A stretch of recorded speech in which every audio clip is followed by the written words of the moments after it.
Yo, what's going on YouTube? Elo coming in with the deck profile on Live Twin Spright. This is what I have been playing this format.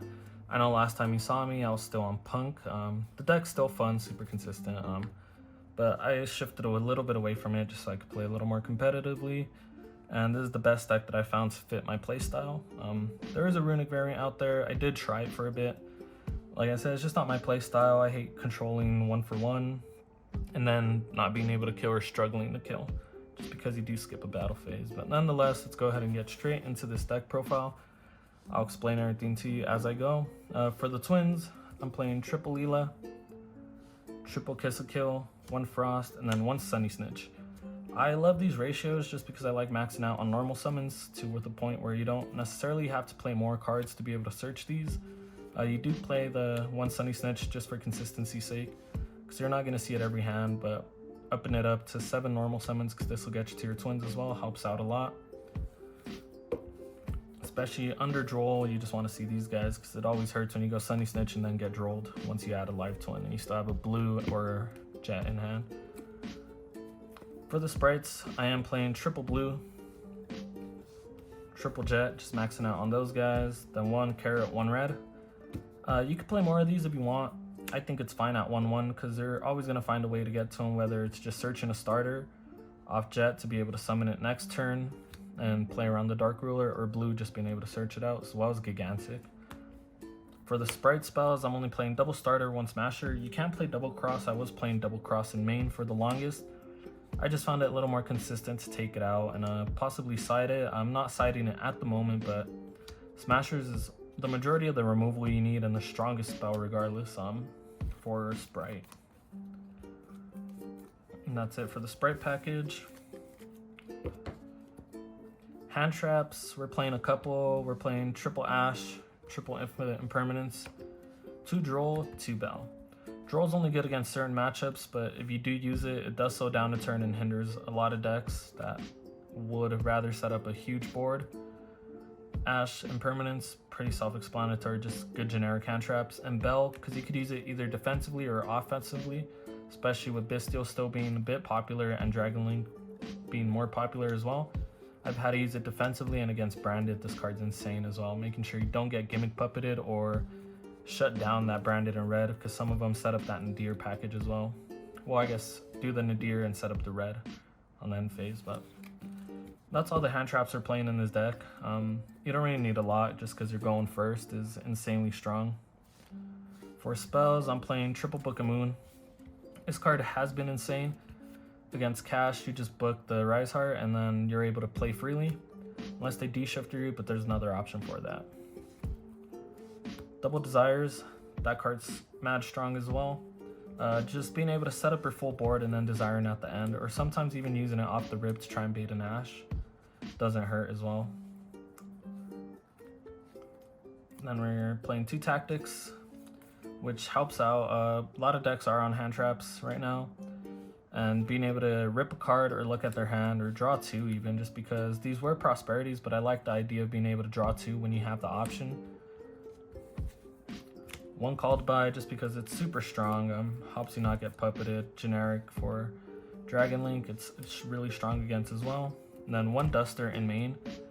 Back row is very popular in my area, at least through my locals, so having this in main doesn't hurt. It has came up multiple times where I just Duster at the start and you're able to play freely against most decks.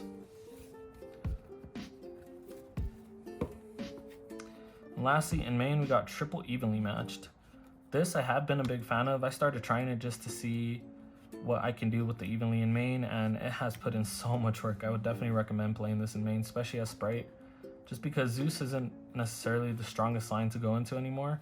You just kind of want to set up board and be able to beat your opponent with advantage, because you're always going to be drawing a card on your turn and their turn once you see the twins and get it on rotation. So being able to just inherently break a board for free helps out so much, especially since most decks only set up monster negates. For the extra deck, it's pretty standard. We're playing 2 Kiss a Kill, 2 Leela, and then 1 Trouble Sunny. I think this is the correct ratios. You should never play more than this. The only thing I can recommend is probably playing 1 more of these, just because sometimes you are forced to burn really quickly through it, and it sucks when you don't have another one, but we have other options as well. And those other options are Unchained Abomination and Griffin. This card's insane against back row decks or anything that sets up floodgates. It's a big body, pops a card on end phase. This card in combination with the anti-spell is just a menace because you'll be able to pop all sorts of cards on the end phase. Griffin is insane against cash matchup. They just kind of stare at it and don't know what to do much about it, especially since you're always going to have to pop live. Lastly, for the links, we got Unicorn, Muckracker, and one Lingaribo. I like playing Lingaribo just because you don't always set up Carrot, and if you have an option to be able to negate and evenly, which is going to be the worst part for you, because no matter what, you're always going to lose to that Dark Ruler unless you see the side deck. That is the second best option. And Muckracker just helps bring back Trouble Sunny. I brought back the Abomination, and it just helps protect as well. There was this one game where I had the Twins set up, and then he tried to Dark Hole me while I had Muckracker up, and then I just protected Muckracker, and he extended Handshake just because he thought it was going to be over. He had to double check it and read it. This does protect all of them at once from being destroyed, so if they Dark Hole and you control more than one live tone, it's going to protect all of them. For the XYZs, we got one Spright Gigantic, Mosquito, Mannequin Cat, the Gem Buster, which is wild in this deck, and one Zeus. I'm not playing the Downerd package anymore, just because it's not necessary. With the evenly matched in main, it kind of facilitates that, or having to set up the Zeus at all. The one thing I would change is probably the Mosquito and make it a second Gigantic, because when the first one gets stopped, it does hurt a little bit. And I decided to cut it down just because Mind Hacker is not a card anymore. You're not going to get ripped for Gigantic, and neither for your Zeus. And you could honestly swap these two out if you're playing evenly in main. It's just a preference. I might swap this out for a Sky Cavalry, which would have had a better utility than Mosquito has. And that's it for the majority of the deck. Side deck, I'll go ahead and go over it and explain what I've been siding. I got Chaos Hunter, just because against the cash matchup with the Mannequin Cat, this is insane. It's almost an FTK. Just because you do get him a shifter, if you do set up like a Book of Moon set or anything like that, they'll just immediately scoop once they try to enter battle phase to crash it. Then we got Cosmic Cyclone as well, back row removal. You do play the one Harpies in main and a Smasher, but sometimes you need just a little couple more extra cards to help you play through that back row. We got Double Kaiju, Board Breaker. It's insane against Pearly, probably the strongest card against Pearly. Since you're always drawing, you're probably always going to see it. You don't always have to commit to a board first, so just being able to straight up Kaiju somebody immediately without it taking away your normal summon is an insane option.